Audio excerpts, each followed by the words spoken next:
અમેરિકામાં કબૂતરબાજીમાં સૌથી મોટો ધડાકો સામે આવ્યો છે. તો હાલ આ કબૂતરબાજીને લઈને મહત્વના સમાચાર મળ્યા છે, જ્યાં અમેરિકા કબૂતરબાજીમાં સૌથી મોટો ધડાકો જોવા મળ્યો છે. ફ્રાન્સથી 300 ભારતીયો ભારત પરત ફર્યા છે. 66 લોકોની ઓળખ કરવામાં આવી છે. 7 એજન્ટના નામ સામે આવ્યા છે. આણંદ, મહેસાણા, ગાંધીનગરના લોકો હતા. વલસાડ, પાલનપુર, સુરતના લોકો આવવાનું સામે આવ્યું છે. એજન્ટ દ્વારા જ આપવામાં આવતી હતી ટિકિટો. ત્યારે ઝડપાયેલા પાસે માત્ર દુબઈ સુધીના જ વિઝા હતા. તો દુબઈ સરકારથી માહિતી માટે પત્ર વ્યવહાર કરવામાં આવ્યો છે. દુબઈથી શંકાસ્પદ રીતે ગયા હોવાની માહિતી સામે આવી છે. તો આજ મુદ્દે વધુ માહિતી આપવા માટે આપણી સાથે સંવાદદાતા રવિ ભાવસાર જોડાઈ ગયા છે.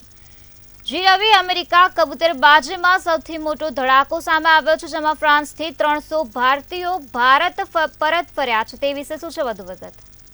બિલકુલ, તો જો વાત કરવામાં આવે તો જે પ્રમાણે ફ્રાન્સથી જે ભારતીયો છે તે ભારતીયોને પરત મુંબઈ એરપોર્ટ ખાતે લાવવામાં આવ્યા હતા, અને ત્યારબાદ મુંબઈ એરપોર્ટથી અલગ અલગ જે લોકો હતા તે લોકો પોતે પોતાના વતન પહોંચી ગયા હતા. પરંતુ ગાંધીનગર CID ક્રાઇમ દ્વારા જે તપાસ છે તે તપાસ કરવામાં આવી રહી છે કે જે ગુજરાતીઓ ત્યાં આગળ ગયા હતા તે લોકો કોના મારફતે ગયા હતા અને કયા વિઝાથી ત્યાં આગળ ગયા હતા. સમગ્ર મામલે હાલ તો જો વાત કરવામાં આવે તો ગાંધીનગર CID ક્રાઇમ દ્વારા 4 જેટલી અલગ અલગ જે ટીમો છે તે ટીમો બનાવવામાં આવી છે, જેમાં DYSP કક્ષાના અધિકારીઓ સહિત 16 જેટલા જે પોલીસ અધિકારીઓ છે તે અધિકારીઓ ટીમમાં તપાસ કરશે. જે પ્રમાણે હાલમાં જે નિવેદનો લેવામાં આવ્યા છે, લગભગ 66 લોકોની જે ઓળખ છે તે ઓળખ થઈ ગઈ છે.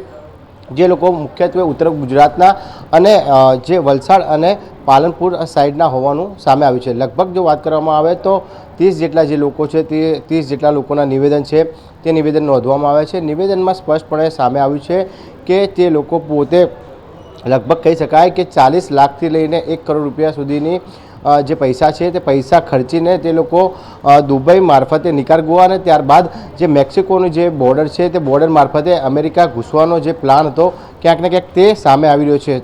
જેટલા પણ લોકો શંકાસ્પદ છે તે લોકોની હાલમાં પોલીસે નિવેદન નોંધી અને તપાસ શરૂ કરી છે. પરંતુ સમગ્ર મામલે કયા એજન્ટો મારફતે જે દુબઈની ટિકિટ છે તે દુબઈની ટિકિટ આપવામાં આવી હતી ને દુબઈ બાદ કયા પ્રકારના જે વિઝા નિકારાગુઆના હતા તેને લઈને પણ જે તપાસ છે તે તપાસ કરવામાં આવી છે. ગાંધીનગર CID ક્રાઇમ દ્વારા દુબઈની એમ્બસીનો પણ સંપર્ક કરવામાં આવ્યો છે. તે લોકોને પણ પત્ર વ્યવહાર છે તે પત્ર વ્યવહાર કરવામાં આવ્યો છે કે જે ચાર્ટર ફ્લાઇટ હતી તે ચાર્ટર ફ્લાઇટમાં જે પ્રમાણે 302 ગુજરાતીઓ હતા તે 302 ભારતીયો હતા, જેમાંથી 66થી પણ વધારે જે ગુજરાતીઓ હતા તે ગુજરાતીઓને કયા પ્રકારના વિઝા છે તે નિકારાગુઆના હતા કે નહીં તેને લઈને પણ તપાસ કરવાની જે કાર્ય છે તે કાર્ય શરૂ કરી દેવામાં આવ્યું છે. દુબઈ એમ્બેસી અને ગાંધીનગર CID ક્રાઇમ દ્વારા જે અધિકારીઓ જોડે ટેલિફોનિક પણ વાત થાય છે અને ક્યાંક ને ક્યાંક જે ઓફિશિયલ લેટર છે તે પણ લેટર પણ મોકલી દેવામાં આવશે. એટલે કહી શકાય કે હવે જે ગાંધીનગર CID ક્રાઇમ દ્વારા દુબઈ સુધી તપાસ છે તે તપાસ કરવામાં આવશે.